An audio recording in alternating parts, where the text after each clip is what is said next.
உங்க வேலையில, பிசினஸ்ல, பிள்ளைகள் காரியத்துல, ஊழியத்துல ஒரு திருப்தியான ஆசீர்வாதம் இருக்குதா? நித்தமும் நடத்தி திருப்தியா ஆசீர்வதிக்கிற தேவன் அவர்.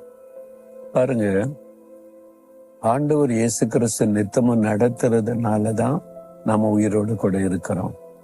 இந்த இடத்தை பாக்குறீங்களா? தேவனுடைய கூடார இலைகளை தான் தொடர்ந்து பாக்குறீங்க.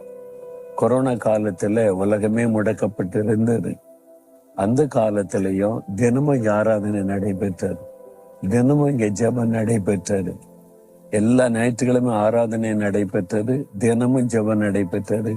ஒரு நாள் கூட நிறுத்தப்படவே இல்லை. உலகமெல்லாம் முடக்கப்பட்டு அப்படிப்பட்ட சூழ்நிலையில கர்த்தர் நித்தமும் நடத்தினார்.